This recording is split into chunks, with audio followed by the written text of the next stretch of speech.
welcome back to the Gobind Wellness Sobriety Show. I'm your host, Bobby Baines, and in today's episode, we will be covering alcoholism. We'll take a look at the disease and what that means. We will also cover the powerlessness of the mind and kind of take a look at what it takes to become an alcoholic and how do you know if you're an alcoholic, right? So we'll kind of take a look at also the characteristics of alcoholism. So this is called the mental twist as well as the allergy. Now, if you don't know what that means, it's all good. Neither did I at the beginning of my recovery, but I mean, it makes sense when you go over this stuff. So we will also might as well get into the wellness part of it as well. So I'm going to show you how one becomes powerless over their emotions, their thoughts, and substances like alcohol. And then we'll finally wrap it up with a couple suggestions on what to do if you've accepted and agreed that you have alcoholism and you want to change your life. So we're going to take a look at that. Like, what do you need to do to actually get sober and stay sober, right? I know for myself, it was hard. It was a big concept to think that I'm never going to drink again. Drinking was part of my life. It was the central focus of everything, like going to receptions, hanging out with my wife, if I'm bored, if I'm watching a game, if I'm celebrating, if I'm mourning, it just doesn't matter. It was the central part of my life. But I'm here to tell you that it can be done. I'm 8 years sober, and it's just one day at a time. But I mean, honestly, it's been the best change of my life. It really set my life in a path of success. Not just externally, but internally as well. So anyways, let's get started. So alcoholism, did not know this, but is a disease that centers in the mind rather than the substance. It actually really has very little to do with alcohol or any other substance. That's rather my coping mechanism, my solution, right? And the real problem is the stuff happening in between my ears, right? My thinking. And I never knew that growing up, right? Like I always, for 10 years, I was trying to always fix my problem with alcohol. I was always trying to remove, I guess my solution, right? My coping mechanism. But it's funny, like when you move alcohol out of the picture and you don't address the thoughts and the emotions behind it, man, you're better off just drinking because it's not fun. You're not fun to be around. That's what we call a dry drunk.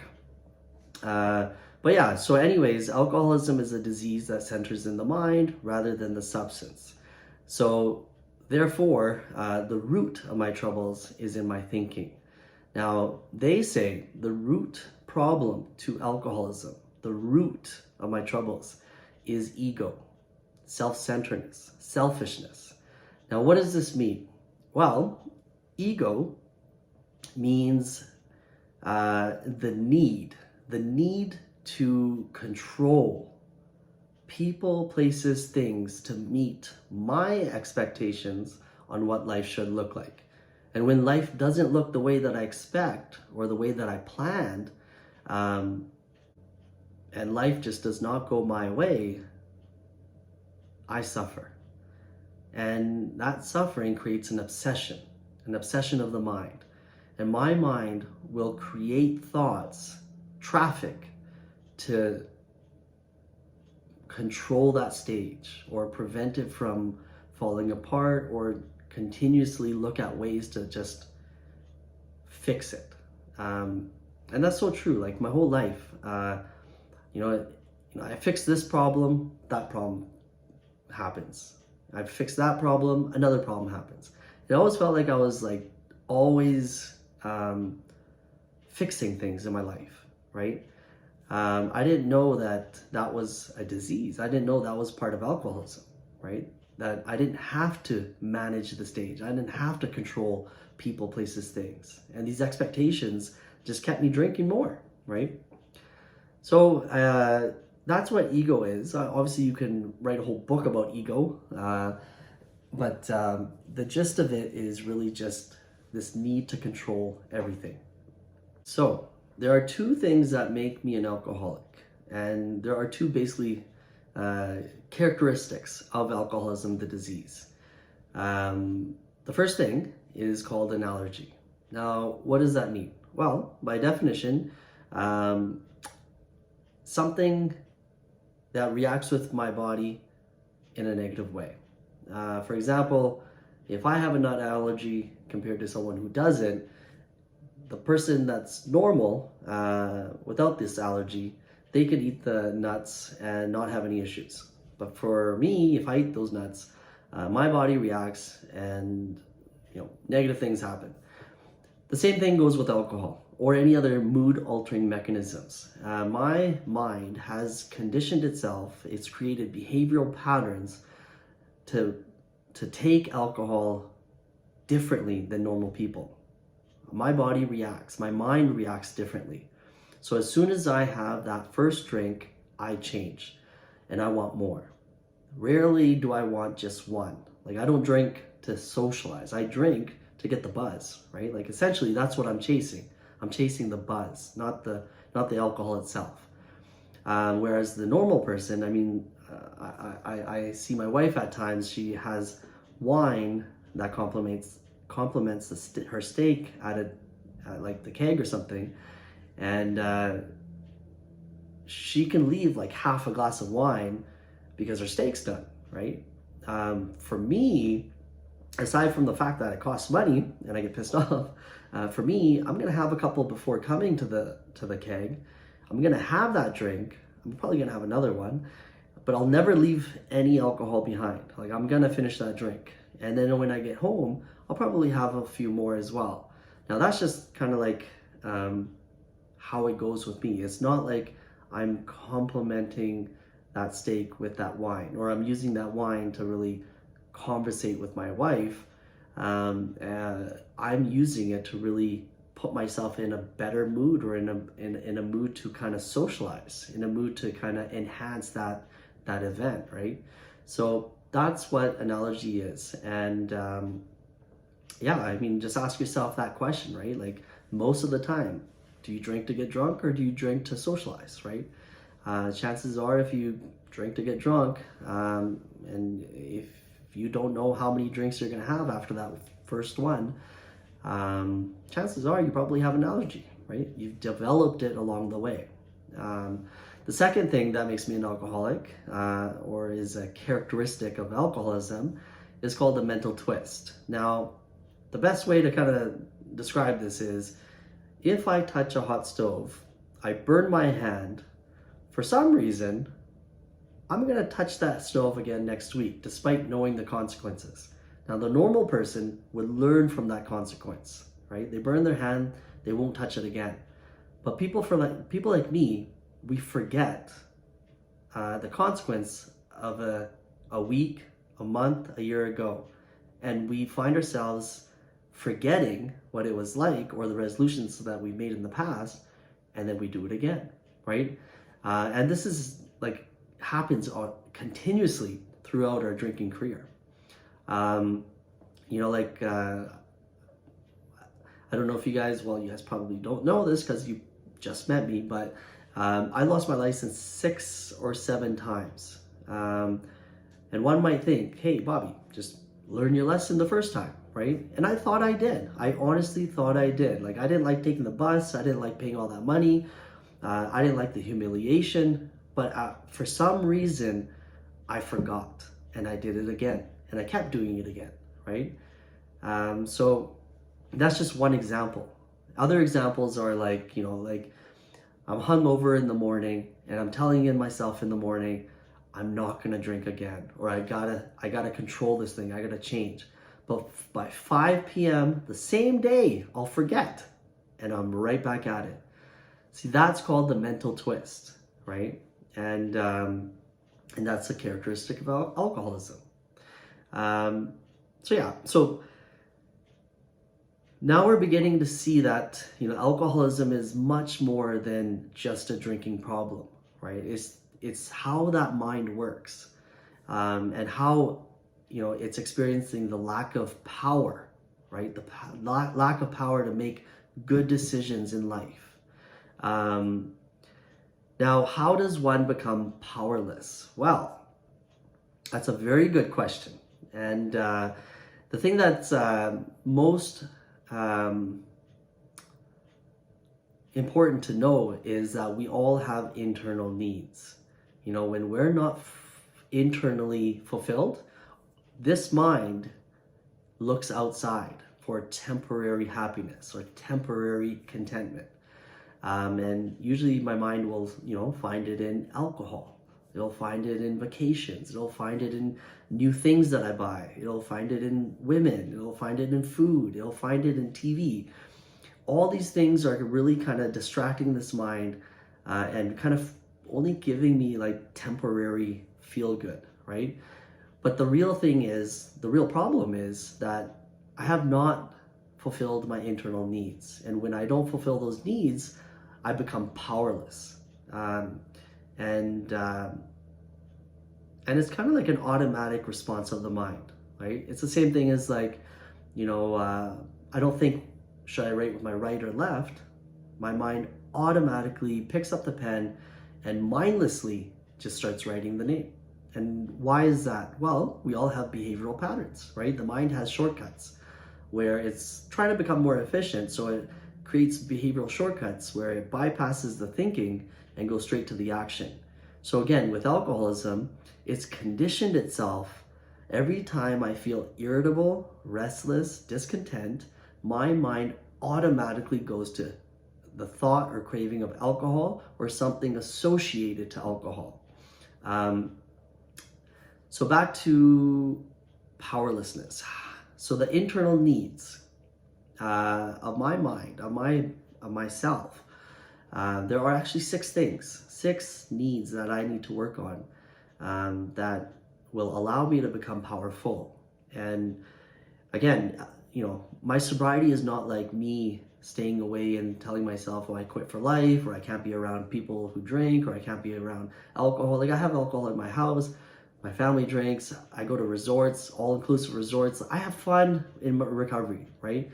And I don't and I'm free to do or go anywhere where I want to go, so long that my internal needs are fulfilled, right? So that I have that power to make a better decision and really kind of stay away from substances that really have no kind of benefit to my success, right?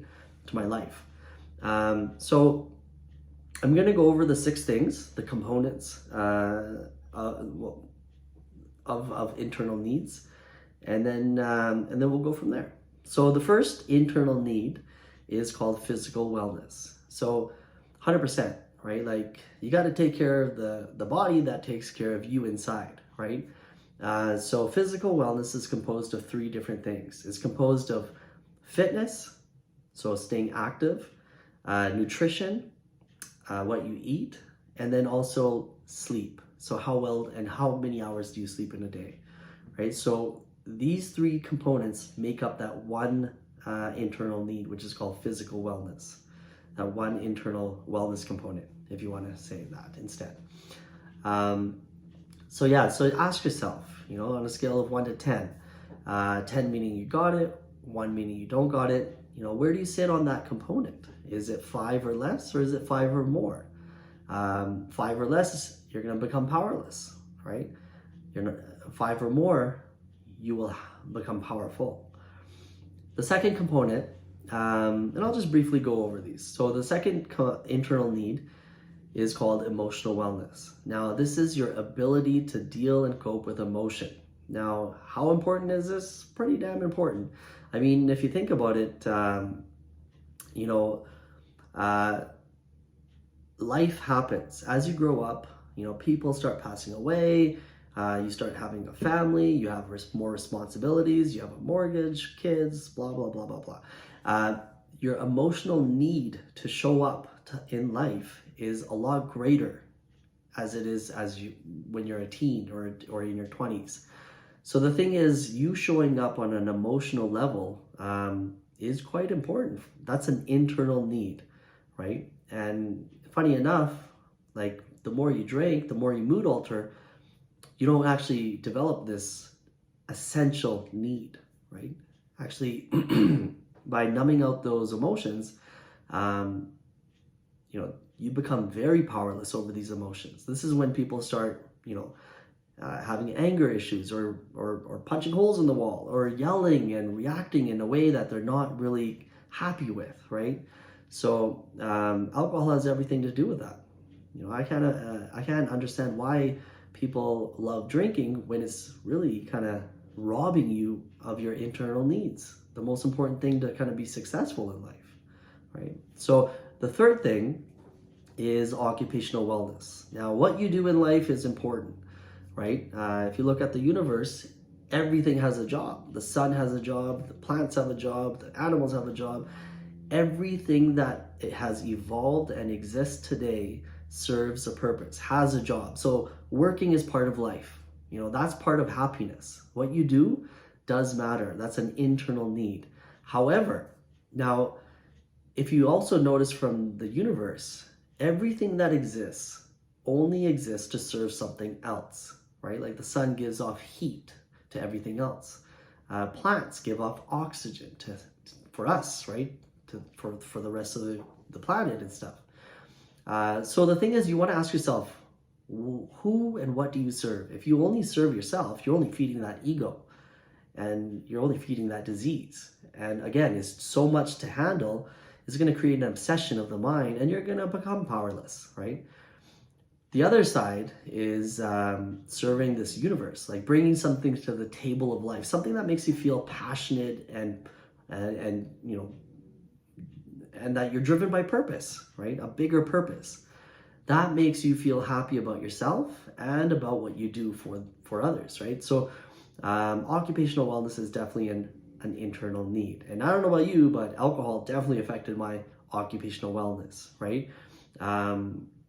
Calling in sick for work, losing motivation, always staying bitter towards other people who seem to have got the opportunities where I thought I should have got them.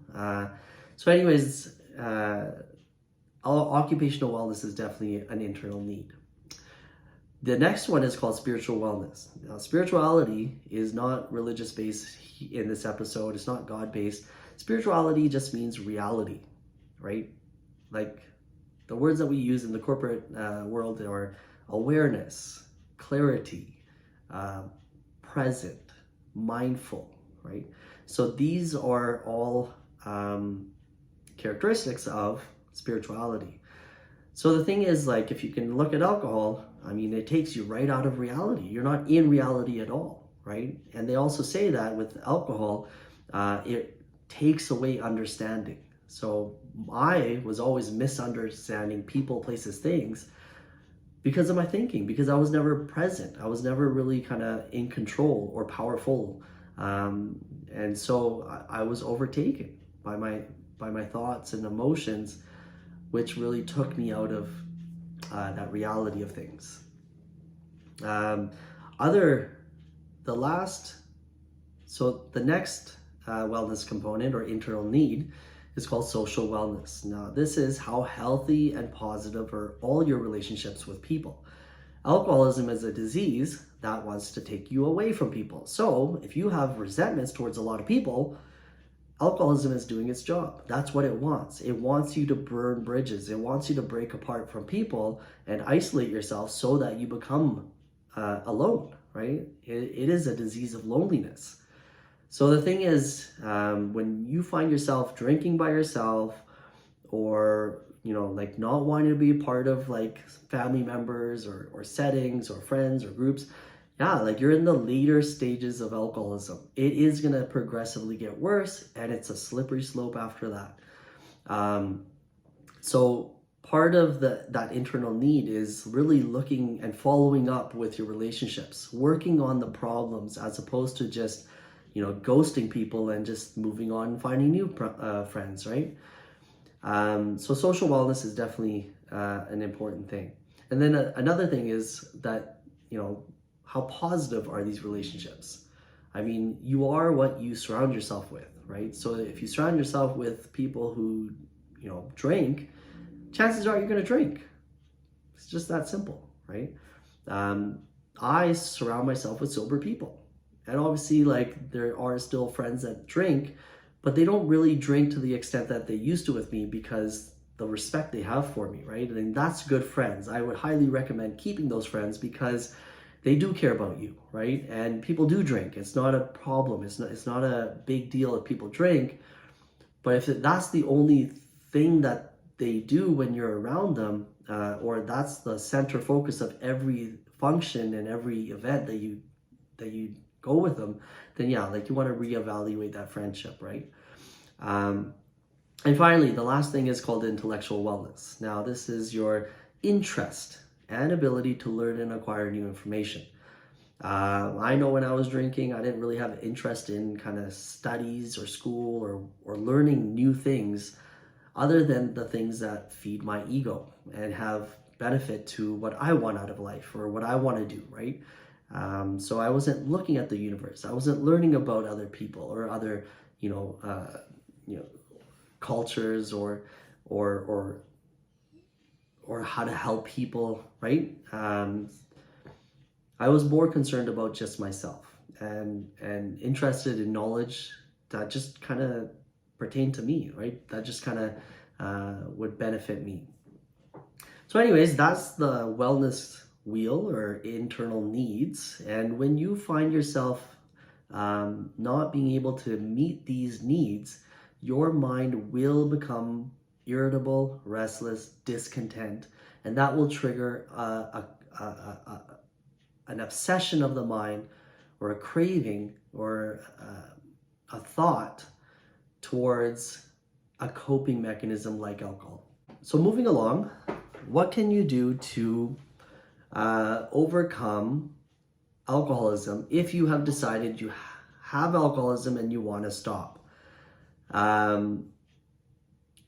First off, you need to take counseling.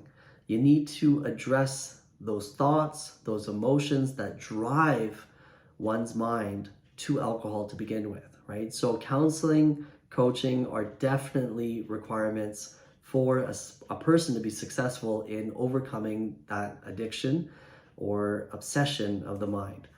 Other things are definitely like attending community meetings where you find other people on the same journey as you.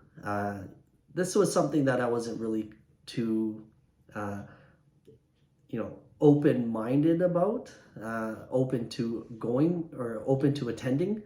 But once I just kind of took a suggestion and checked out my first meeting, it was pretty dope. I'm not gonna lie.